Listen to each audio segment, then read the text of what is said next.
Victoria Sterling stood in the charred remains of what had been her life's work.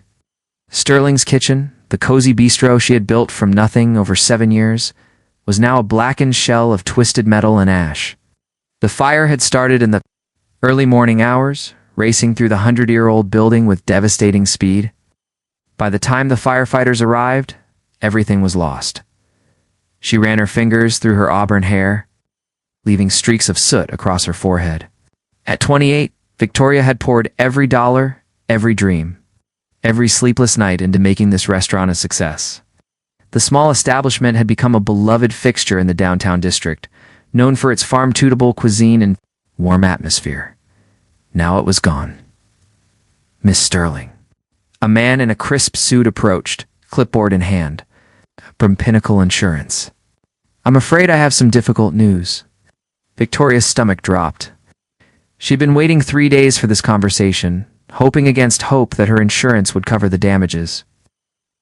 The adjuster's expression told her everything she needed to know before he even spoke. "The preliminary investigation suggests the fire originated from faulty electrical wiring in the basement. Fortunately, your policy specifically excludes damages from pre-existing electrical issues." His voice was clinical, detached from the devastation he was delivering. "The building inspection from 2 years ago noted potential concerns with the wiring, which you signed off on accepting?" The numbers he rattled off seemed impossibly large. 800,000 in structural damage. 300,000 in lost equipment and inventory. Another 400,000 remaining on her business loan. Victoria felt the world spinning around her as the full weight of her situation crashed down. "There must be something," she pleaded. But the man simply handed her a card and walked away. The Billionaire's whirled across town. Roman Kane stood at the floor-to-ceiling windows of his penthouse office, gazing out at the city he had helped reshape over the past 15 years. At 35, he commanded a real estate empire worth over $3 billion. Kane Development had transformed struggling neighborhoods into thriving commercial districts, built luxury high-rises that redefined skylines and generated returns that made investors wealthy beyond their dreams. Roman was reviewing architectural plans for his latest project when his assistant James knocked on the door. "Sir, the reports you requested on the downtown fire are ready."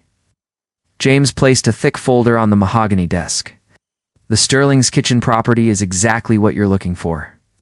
Prime location, distressed owner, perfect for the mixed-use development." Roman flipped through the documentation, his keen business mind already calculating square footage, zoning possibilities, and profit margins. Then he paused at the photograph of the restaurant's owner. Victoria Sterling had been captured by a news photographer standing amid the ruins, her face a mask of heartbreak and determination. Something about her expression caught his attention. "What do we know about Miss Sterling?" he asked. 28 years old, culinary school graduate, built the restaurant from scratch. No family money, no investors. She's completely self-made. James consulted his notes. Also completely broke now. The insurance company denied her claim this morning. Roman studied the photograph again. Most people in Victoria's situation would be broken, defeated. But her posture in the image suggested defiance, as if she was already planning her comeback. It intrigued him. "Set up a meeting," he decided. "I want to speak with her personally." James looked surprised. Roman Kane didn't typically involve himself in acquisition meetings. His team handled such matters. "Should I have legal draw up a standard purchase offer?" "No," Roman replied, still looking at Victoria's picture. "I'll handle this myself."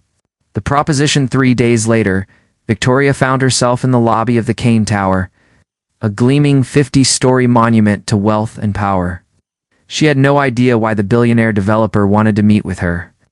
His assistant had been vague on the phone, mentioning only that Mr. Kane had a business proposition that might interest her. The elevator carried her to the 48th floor in silence. Victoria caught her reflection in the polished steel doors. She had worn her best dress, a simple black number that she hoped conveyed professionalism, despite being 3 years old. Her savings account held exactly $843, barely enough to cover her apartment rent for another month. Roman's office was intimidating in its luxury. Original artwork lined the walls, and the furniture looked like it belonged in a museum. But the man behind the desk was even more commanding than his surroundings. Roman Kane rose as she entered, and Victoria was struck by his presence. And broad-shouldered, with dark hair and piercing green eyes, he moved with the confidence of someone accustomed to getting exactly what he wanted. "Miss Sterling, thank you for coming." His voice was deep, cultured. "Please, sit down." Victoria settled into the leather chair across from his desk, trying to project more confidence than she felt. "Mr. Kane, I'll be honest. I'm not sure why I'm here. Your assistant mentioned a business proposition, but I can't imagine what business you and I might have together." Roman leaned back in his chair, studying her with an intensity that made her uncomfortable. "I'm aware of your situation. Fire, the insurance denial, your current financial status. I also know about your reputation as a chef. Sterling's Kitchen had excellent reviews," that being the operative phrase, Victoria replied, unable to keep the bitterness from her voice. "I have a proposition that could solve all your problems," Roman continued. "One that would give you enough money to rebuild your restaurant exactly as you envision it, plus enough to live comfortably while you establish yourself." Victoria leaned forward. "What kind of proposition?" Roman was quiet for a long moment, as if weighing his words carefully. "I need an heir, Miss Sterling. Someone to carry on my legacy, to inherit what I've built. I'm 35 years old, and I've never found traditional relationships to be efficient." The words hung in the air between them. Victoria wasn't sure. She had heard correctly. "I'm sorry, what are you saying exactly? I'm offering you $2 million to carry my child." Roman's voice remained steady, businesslike. 9 months of your life, in exchange for complete financial freedom." Victoria's mouth fell open. She stared at him, certain this had to be some kind of joke. "You want me to be a surrogate? Not a surrogate. I want you to conceive and carry my child naturally. You would live in my penthouse, receive the best medical care available, and want for nothing during the pregnancy. After the birth, you would be free to go with your payment, and I would raise the child." The audacity of the proposal left Victoria speechless. She stood up abruptly, her chair sliding backward. "You're insane. You're asking me to sell you a baby." "I'm offering you a solution to an impossible situation," Roman replied calmly. "Without my help, you'll lose everything. You'll spend the next decade trying to pay off debts from a restaurant that no longer exists. With my help, you'll have enough money to start over, to build something even better." Victoria walked to the window, her mind racing. $2 million would indeed solve all her problems. She could rebuild Sterling's Kitchen, make it everything she had dreamed of, and more. She could pay off her debts, help her parents with their medical bills, maybe even expand to multiple locations. But the cost? Giving up a child, living as essentially a paid surrogate for 9 months, entering into the most intimate arrangement, possible with a man who spoke of pregnancy like a business transaction. "This is insane," she repeated, but her voice lacked conviction. Roman stood and walked to stand beside her at the window. "Is it more insane than losing everything you've worked for? You're a talented chef, Miss Sterling. Now you deserve the chance to rebuild, to show the world what you're capable of. I'm offering you that chance." Victoria turned to face him. "And what do you get out of this? Why me? Surely there are women who would jump at the chance to have a billionaire's baby. I've done my research on you. You're intelligent, healthy, from good genetic stock. You're also desperate enough to consider my offer, but principled enough to honor the agreement. Most importantly, you're not looking for love or a relationship. This would be purely business." The clinical way he spoke about creating life disturbed her, but Victoria couldn't deny the logic. She was desperate. She had no other options. Banks had already turned down her loan applications. Her credit was destroyed. Without help, she would lose her apartment within a month and spend years digging out of debt. "I need time to think about this," she said finally. Roman nodded and handed her an elegant business card. "Take all the time you need. But don't take too long. Opportunities like this don't wait forever." As Victoria rode the elevator down from the Kane Tower, her mind was spinning. $2 million. Financial freedom. The chance to rebuild her dreams. All she had to do was spend 9 months carrying the child of a man she barely knew, then walk away forever. She thought about the ashes of her restaurant, about the bills piling up on her kitchen table, about the future that seemed to have disappeared in a single night of flames. Then she thought about Roman Kane's green eyes, the way he had spoken, about the arrangement with such cold calculation, and the fact that he was asking her to give up the most precious thing in the world, Victoria. Sterling had always prided herself on her independence, her refusal to take the easy way out of difficult situations. But as she walked through the city streets toward her tiny apartment, she couldn't shake the feeling that Roman Kane's outrageous proposition might be the only way to save everything she had worked so hard to build. The question was, could she live with the price?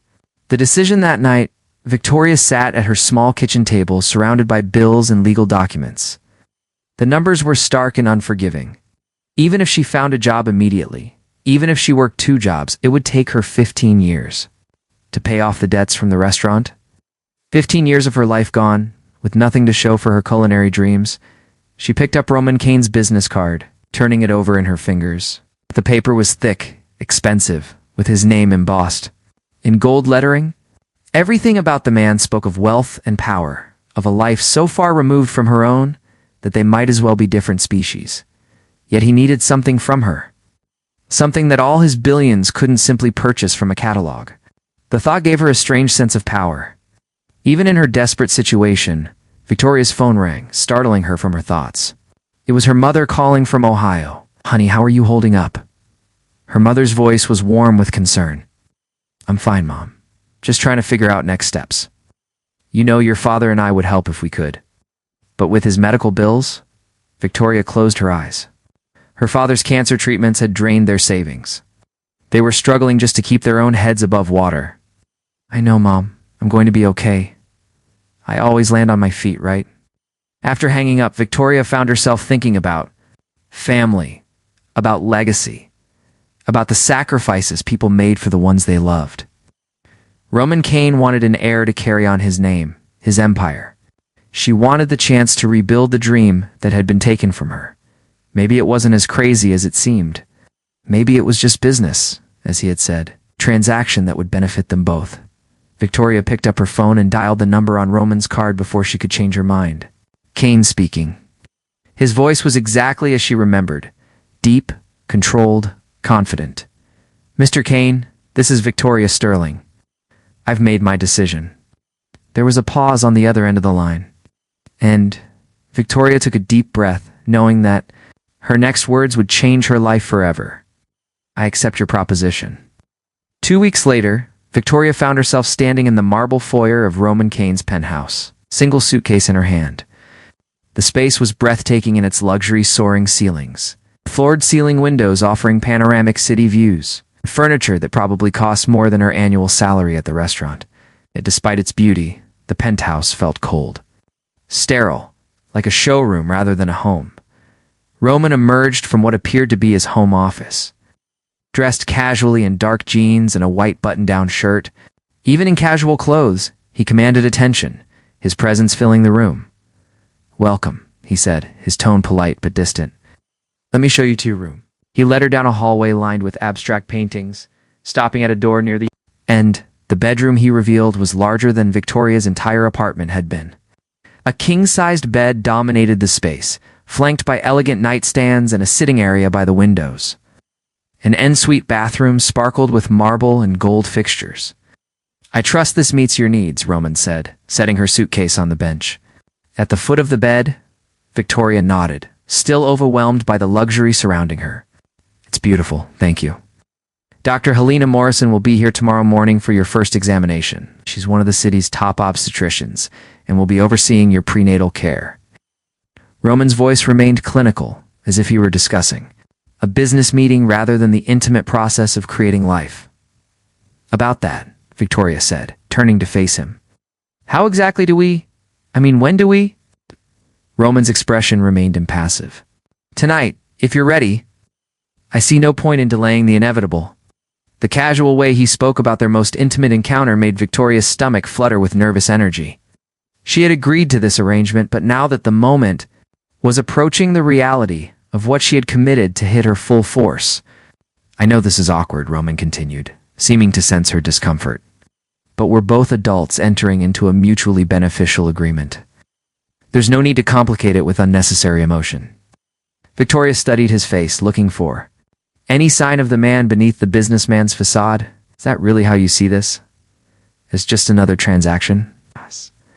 Something flickered in Roman's green eyes, there and gone so quickly she might have imagined it.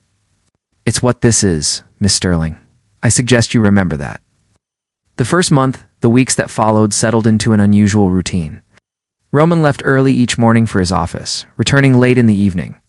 They shared dinner most nights, their conversations carefully polite and impersonal. He asked about her comfort, her health, whether she needed anything. She inquired about his work, though he shared little beyond the basics. Victoria spent her days exploring the penthouse. Reading in the library Roman maintained and beginning to plan for her restaurant's resurrection. Roman had already transferred $500,000 to her account as an advance, enough to secure property and begin preliminary designs. The rest would come after the pregnancy was confirmed. Dr. Morrison visited twice a week, kind woman in her 50s, who seemed to understand the delicate nature of the arrangement without asking questions. Victoria appreciated her discretion and gentle manner, especially as the clinical nature of her situation with Roman became more apparent. 3 weeks after moving in, Victoria sat in the penthouse's gourmet kitchen, absently stirring a cup of tea. The space was magnificent, but clearly underused. Roman seemed to live entirely on takeout and restaurant meals. She found herself missing the controlled chaos of her own kitchen, the satisfaction of creating something beautiful and nourishing. From simple ingredients, you look lost in thought. Victoria looked up to find Roman standing in the doorway, his tie loosened and sleeves rolled up. He looked tired, she realized, noting the slight shadows under his eyes. Just thinking about cooking, she admitted. Mr. Roman moved into the kitchen, pouring himself a glass of water. The kitchen is fully equipped. Feel free to use whatever you need. Would you mind if I cooked dinner sometime? I mean, for both of us. For the first time since she had known him, Roman seemed genuinely surprised. You want to cook for me? I want to cook, period. And it seems silly to prepare meals just for myself when we're both here. Victoria found herself studying his face, curious about the man behind the controlled exterior, unless you prefer your takeout. A slight smile tugged at the corner of Roman's mouth. I can't remember the last time someone cooked for me, not since I was a child. Then it settled. Tomorrow night, I'll make dinner. Unexpected intimacy. Victoria spent the next day planning and preparing a menu that would showcase her skills without being overly complicated. She settled on herb-crusted salmon with roasted vegetables and a light lemon sauce, elegant but approachable. When Roman arrived home that evening, he paused in the foyer, clearly surprised by the aromas coming from the kitchen. Something smells incredible, he said, peering in the doorway. Victoria looked up from plating the dishes, a genuine smile crossing her face. I hope you're hungry. They sat at the dining table, which Victoria had set with candles and fresh flowers from the penthouse's rooftop garden. Roman took his first bite, and his expression shifted to one of pure appreciation. This is extraordinary, he said, and for the first time, his voice held genuine warmth rather than polite courtesy. Thank you. Cooking is my language, I suppose. It's how I express myself, how I show care for people. Roman paused, his fork halfway to his mouth. Care. Victoria felt heat rise in her cheeks. I mean, in general, it's just what I do. They ate in comfortable silence for a few minutes before Roman spoke again. Tell me about your restaurant. What made it special? Victoria's face lit up as she began describing Sterling's kitchen, the cozy atmosphere she had created, the relationships she had built with regular customers, satisfaction of seeing people enjoy food she had prepared with love and attention. Roman listened intently, asking thoughtful questions that showed he was genuinely interested. It wasn't just a business to me, Victoria concluded. It was my home, my family, my identity, all rolled into one. And you'll have that again, Roman said quietly. It's better than before. Their eyes met across the table, and Victoria felt something shift between them. For a moment, the careful distance they maintained seemed to shrink, revealing glimpses of the real people beneath their formal arrangement. 6 weeks after Victoria had moved in, Dr. Morrison delivered the news they had been waiting for. Victoria was pregnant. As she lay on the examination table, looking at the tiny blur on the ultrasound screen that represented new life, she felt a complex mix of emotions, joy, fear, wonder, and an unexpected sense of protection toward the small being growing inside her. Roman stood beside the table, his face unreadable as he stared at the screen. Dr. Morrison pointed out the tiny heartbeat, strong and steady, and Victoria saw Roman's hand clench involuntarily at his side. "Everything looks perfect," Dr. Morrison announced with a smile. "Based on the measurements, you're about 6 weeks along. We'll want to see you weekly now for the first trimester." After the doctor left, Victoria and Roman sat in the living room, both seeming unsure how to process the moment. "How is it real?" "Now," Victoria said softly, her hand unconsciously moving to her still flat stomach. Roman nodded, his gaze fixed on some distant point beyond the windows. "Yes, real." Victoria studied his profile, noting the tension in his jaw. "Are you okay? You seem different?" Roman was quiet for a long moment before responding. "I hadn't expected it to feel so immediate, seeing the heartbeat knowing theirs." "Actually a life?" he trailed off, shaking his head. "It's overwhelming," Victoria agreed, "even when you're prepared for it." That evening, Roman surprised Victoria by joining her in the kitchen as she prepared dinner. He didn't help. He clearly had no idea how to cook, but he sat at the counter, watching her work and asking questions about her techniques. "Where did you learn to cook like this?" he asked, as she expertly julienned vegetables with swift, precise movements. "My grandmother, mostly. She came from Italy when she was 16, worked in restaurant kitchens her whole life. She taught me that food is love made visible." Victoria smiled at the memory. "She used to say that you could tell everything about a person by how they treated food, whether they approached it with respect and care, or just saw it as fuel." "And what does my takeout habits say about me?" Roman asked, and Victoria was surprised to hear a note of humor in his voice. She glanced up at him, noting the way the kitchen lighting softened his usually stern features. "That you're a man who's forgotten how to slow down and enjoy the simple pleasures in life." Their eyes held for a moment longer than necessary, and Victoria felt that strange flutter in her chest again. The same feeling she had experienced during their dinner a few weeks ago, growing closer as Victoria entered her second trimester. Careful boundaries between her and Roman began to blur. Her morning sickness had been severe, and despite his claims of emotional detachment, Roman had been surprisingly attentive. He brought her crackers and ginger tea, held her hair back when she was sick, and rearranged his schedule to work from home on her worst days. "You don't have to take care of me," Victoria told him one morning after a particularly rough night. "This isn't part of our agreement." Roman looked up from his laptop, his expression serious. "You're carrying my child. Your health is my priority. Victoria sensed there was more to it than mere concern for the pregnancy. She had caught him watching her sometimes with an expression that seemed almost tender, and he had begun sharing small details about his life during their evening conversations. She learned that he had grown up, essentially alone, parents who were physically present but emotionally distant, boarding schools from age 8, university at 16, and immediate immersion into the business world. He had never had close friends, never had a serious relationship that lasted more than a few months, never experienced the simple intimacy of sharing daily life with another person. "Doesn't that get lonely?" Victoria asked one evening as they sat on the terrace, watching the sunset paint the city in shades of gold and pink. Roman was quiet for so long that Victoria thought he wouldn't answer. Finally, he said, "You can't miss something you've never had." "But you can have it," Victoria said gently. "It's not too late." Roman looked at her then, his green eyes holding an expression she couldn't quite read. "Is that what this is? Is what we're doing here?" The question hung between them, loaded with implications neither seemed ready to address. Victoria felt her heart rate quickened as she realized that somewhere in the past few months, her feelings toward Roman had shifted from business arrangement to something much more complicated. "I don't know," she admitted honestly. "I know it wasn't supposed to be." Roman reached across the small space between their chairs and took her hand, his thumb tracing gentle circles on her palm. "No, it wasn't." They sat in silence, hands linked, both understanding that they had crossed an invisible line from which there might be no return. By her 6th month of pregnancy, Victoria's body had changed dramatically, and so had her relationship with Roman. What had begun as a cold business arrangement had evolved into something neither had anticipated. A genuine partnership built on growing affection and mutual respect, Roman had become attentive in ways that went far beyond their contract. He attended every doctor's appointment, read pregnancy books with the same intensity he brought to business proposals. It had even started taking cooking lessons from Victoria in the evenings. Their conversations ranged from deep philosophical discussions to silly debates about baby names.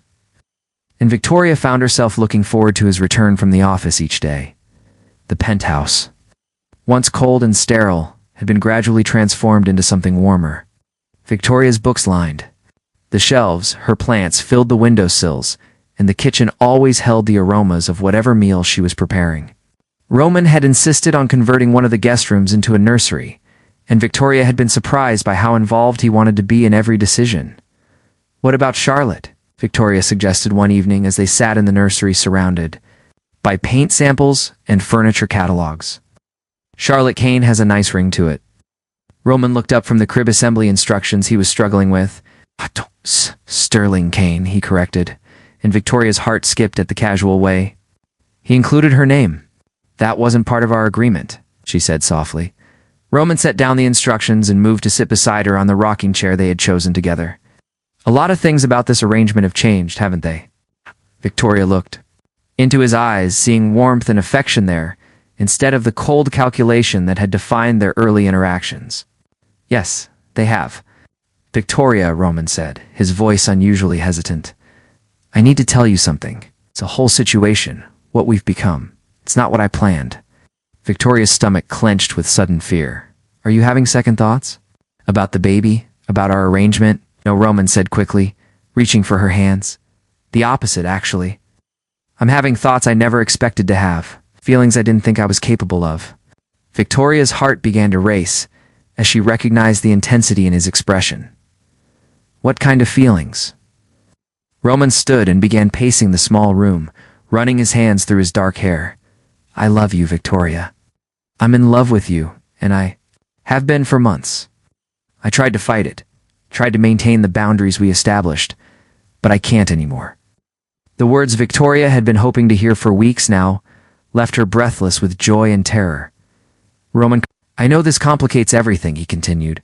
His voice rushed as if he needed to get all the words out before he lost his courage. "I know our agreement specified no emotional involvement, that you're supposed to walk away after the birth, with your money and your freedom. But I can't imagine my life without you anymore. Either of you."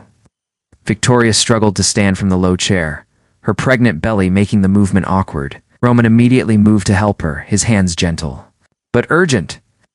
"I love you too," she whispered, and watched as relief and joy transformed his features. "I've loved you for months, but I was afraid to say anything. I'm afraid it would ruin everything we had built." Roman cupped her face in his hands, his thumbs brushing away tears she hadn't realized she was shedding. "Nothing could ruin this. Nothing could ruin us." When he kissed her, it was nothing like their earlier clinical encounters. This was tender and passionate and filled with all the emotion they had been carefully suppressing. Victoria felt her knees weaken as Roman's arms encircled her, pulling her as close as her pregnant body would allow. "Marry me," Roman said against her lips, the words surprising them both. Victoria pulled back to look at him. "What? Marry me?" he repeated, more confident now. "Not because of the baby, not because of our arrangement, but because I want to spend my life with you, because I want us to be a real family." Victoria felt tears streaming down her cheeks as she looked at this man who had started as a stranger, with a business proposition, and become the love of her life. "Yes," she whispered. "Yes, I'll marry you." The birth 3 weeks before her due date, Victoria went into labor while Roman was in a morning meeting. Her water broke as she was preparing breakfast, and the sudden intensity of the contractions sent her to her knees in the kitchen. She managed to call Roman, who left his meeting immediately and arrived home to find Victoria breathing through contractions with impressive composure. "The bags are by the door," she gasped between breaths. "Dr. Morrison is meeting us at the hospital." The drive to the hospital was a blur of Roman's steady voice coaching her through breathing exercises, and his hand holding hers with gentle strength.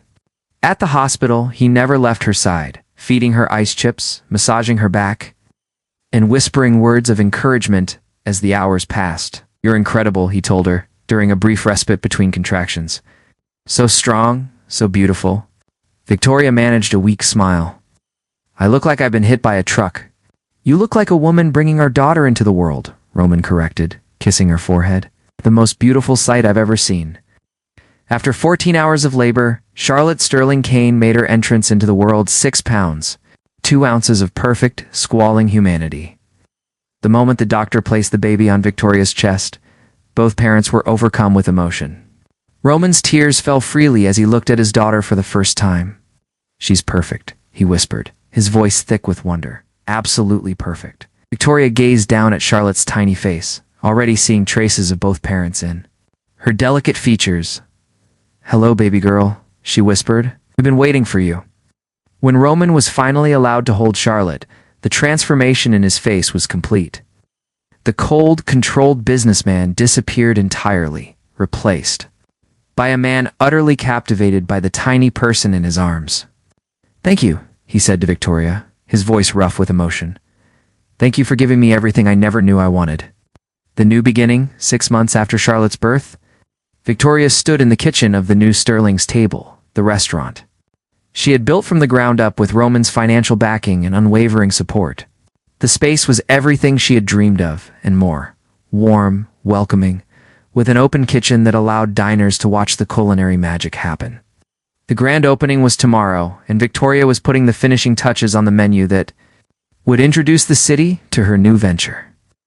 Charlotte slept peacefully in a bassinet nearby, while Roman worked at a corner table, managing his business empire while keeping one eye on his 2 most precious investments. The lamb looks perfect, Roman called out, looking up from his laptop as Victoria plated a dish for his approval. It should. I've made it 100 times this week, Victoria replied with a tired but happy smile. Roman closed his laptop and moved to taste the dish, his expression serious as he considered the flavors. After 6 months of marriage and Victoria's patient teaching, he had developed a surprisingly sophisticated palate. It's incredible, he pronounced. The city doesn't know what's about to hit them. Victoria felt a flutter of nervousness mixed with excitement. This restaurant represented more than just a business venture. It was the culmination of everything she had worked for, lost, and found again. It was also a symbol of how much her life had changed from the desperate woman who had accepted Roman's proposition 2 years ago. Are you nervous? Roman asked, seeming to read her thoughts. Terrified, Victoria admitted. What if people don't come? What if the reviews are terrible? What if I've forgotten how to run a restaurant? Roman moved behind her, wrapping his arms around her waist and pulling her back against his chest. Then we'll figure it out together. We've overcome bigger challenges than restaurant reviews. Victoria leaned into his embrace, drawing strength from his steady presence. Have I told you lately that I love you? Only every day, Roman murmured against her hair. But I never get tired of hearing it. Charlotte chose that moment to wake up with a soft cry, and Roman immediately moved to pick up his daughter. Victoria watched as he soothed the baby with gentle bouncing and soft words, still amazed by the tender father he had become. She's probably hungry, Victoria said, reaching for Charlotte. She settled into the comfortable nursing chair Roman had insisted on installing in the restaurant. Office Victoria reflected on the journey that had brought them to this moment. What had started as a desperate bargain had become the greatest love story of her life. Do you ever regret it? Roman asked quietly, as if reading her thoughts. The way we started? The arrangement? Victoria looked at her husband holding their daughter at the restaurant that represented her dreams made manifest, at the life they had built together against all odds. Never, she said firmly. If the fire hadn't happened, if I hadn't been desperate enough to accept your crazy proposition, none of this would exist. Charlotte wouldn't exist. Roman smiled, the expression transforming his entire face. So you're saying we should thank Hurricane Katrina? Victoria laughed, the sound filling the quiet restaurant with warmth, saying that sometimes the worst things that happen to us lead to the best things we never could have imagined. Charlotte finished nursing, and Victoria handed her to Roman, who immediately began the elaborate burping ritual he had perfected over the past months. Victoria watched her small family with a heart so full it almost hurt. Tomorrow, Sterling's Table would open its doors to the public. Food critics would judge her culinary skills. Customers would decide whether her vision translated into success. And the restaurant world would welcome or reject her comeback. But tonight, in this quiet moment before the storm of opening day, Victoria Sterling Kane knew that regardless of what tomorrow brought, she had already won everything that truly mattered. She had her restaurant, her dreams made real through hard work and unwavering determination. She had her husband, a man who had learned to love through her patience and devotion. Most importantly, she had her daughter, a perfect symbol of the love that had grown from the most unlikely beginnings. As Roman settled Charlotte back into her bassinet and moved to help Victoria with final preparations for tomorrow's opening, she silently thanked whatever force in the universe had brought them together. From the ashes of her old life had risen something more beautiful than she had ever dared to dream, a love story that proved that sometimes the most unexpected propositions led to the most extraordinary outcomes. The woman who had once been desperate enough to accept a billionaire's cold proposition had become a wife, mother, and successful restaurateur, who had learned that love could bloom in the most unlikely soil and that the best families were sometimes built not on conventional foundations, but on mutual respect, growing affection, and the willingness to risk everything for something real. Victoria Sterling Kane had offered herself for one night to pay her debt, but Roman Kane had demanded. Forever and forever, she had discovered, was exactly what she wanted to give. Epilogue. 5 years later, the autumn evening air carried the sounds of laughter and clinking glasses as Victoria moved through the crowded dining room of Sterling's table. The restaurant had become the city's most sought-after reservation, boasting a 6-month waiting list and glowing reviews in every major publication. But tonight was special. They were celebrating the opening of their second location. "Mommy, look what Daddy taught me." 4-year-old Charlotte ran up to Victoria, proudly displaying a perfectly folded napkin rose. Victoria knelt down to Charlotte's level, admiring her daughter's handiwork. "That's beautiful, sweetheart. You're becoming quite the little restaurateur." Charlotte beamed with pride, her green eyes, so like her father's, sparkling with joy. "Now Daddy says I can help serve dessert." "Tonight? Only if you promise to let the grown-ups do the carrying," Victoria said, smoothing Charlotte's dark curls. "We don't want any accidents." Roman appeared at Victoria's side, having overheard the conversation. "She's been practicing her proper server posture all afternoon," he said with amusement, straightening his tie. Even after 5 years of marriage, Victoria still felt that familiar flutter when she looked at him in his perfectly tailored suit. "How are the numbers looking for tonight?" Victoria asked, as they moved toward the kitchen together, Charlotte skipping ahead of them. "Better than projected. We're completely booked through New Year's, and the catering requests are pouring in." Roman's voice held the satisfaction of a man who had learned to take as much pride in his wife's success as his own business ventures. Victoria paused in the kitchen doorway, watching her staff work with the precision and passion she had always dreamed of instilling in a team. Her head chef Marcus caught her eye and gave her a thumbs up. Everything was running smoothly. "Sometimes, I can't believe this is real," Victoria murmured, leaning against Roman's shoulder. "Which part? The successful restaurant empire, the beautiful daughter, or being married to devastatingly handsome billionaire?" Roman teased, wrapping his arms around her from behind. Victoria laughed. "I love it. Especially the part about you being devastatingly handsome." "Mommy, Daddy, come look." Charlotte called from across the kitchen, where she was standing on a step stool next to the dessert station. They walked over to find Charlotte carefully placing tiny sugar flowers on individual chocolate tarts, her tongue poking out slightly. In concentration as she worked. "These are for the anniversary table," she announced seriously. "The couple celebrating 50 years. Daddy told me they need extra special desserts because they've been together longer than anyone." Victoria felt tears prick her eyes at her daughter's thoughtfulness. "That's perfect, baby. They're going to love them." As the evening wound down and the last customers reluctantly left their tables, Victoria found herself in the quiet kitchen with Roman and Charlotte. The staff had finished cleaning and gone home, leaving the family alone in the space that had become the center of their world. Charlotte had fallen asleep in her father's arms, exhausted from her busy evening of helping. Victoria watched Roman gently stroke their daughter's hair, his expression soft with the unconditional love that had surprised them both with its intensity. "She wants to be a chef like Mommy when she grows up," Roman said quietly, careful not to wake Charlotte. "Today, tomorrow, she might want to be an astronaut or a veterinarian." Victoria smiled, remembering her own childhood dreams that had changed with each passing week. Whatever she wants to be, she'll be extraordinary, Roman said with the confidence of a father who believed his child could accomplish anything.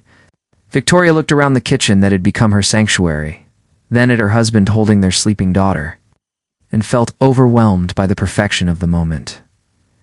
Do you remember what you said to me that first night? About this being purely business. Roman chuckled softly.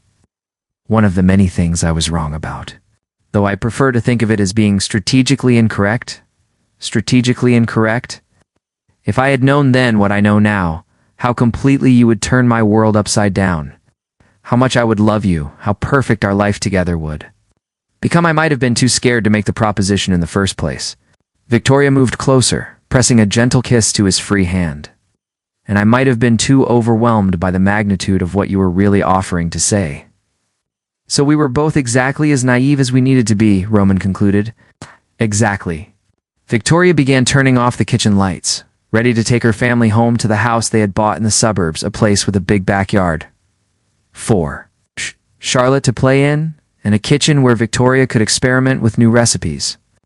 As they made their way to the car, Charlotte stirring sleepily in Roman's arms, Victoria reflected on the journey that had brought them here. The desperate woman who had accepted a billionaire's proposition seemed like a different person now.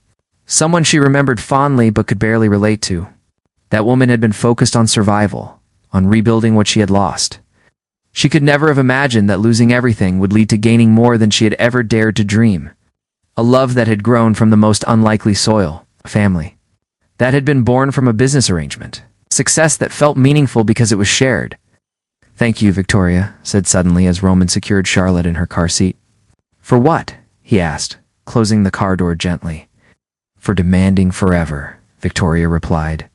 For seeing something in our arrangement that I was too scared to hope for. Roman pulled her into his arms in the parking lot of their restaurant. Under the soft glow of the street lamps, thank you for being brave enough to say yes to a crazy billionaire's proposition. For teaching me that the best investments aren't always the ones you can calculate on a spreadsheet. As they drove home through the city streets, Charlotte sleeping peacefully in the back seat, Victoria thought about the story she would someday tell her daughter about how her parents met. It wasn't a conventional fairy tale, but it was theirs. Messy and complicated and born from desperation. But ultimately more beautiful than any story she could have written herself. She had offered herself for one night to pay her debt. Roman Kane had demanded forever. In the end, forever had turned out to be the greatest bargain either of them had ever made. The woman who had once lost everything in a single night of flames had learned that sometimes you had to be willing to burn down your old life to make room for something extraordinary. Sometimes the most impossible propositions led to the most perfect outcomes. And sometimes love grew best in the space between what you thought you wanted and what you never knew you needed. Victoria Sterling Kane had found her forever, and forever had found her right back. The end.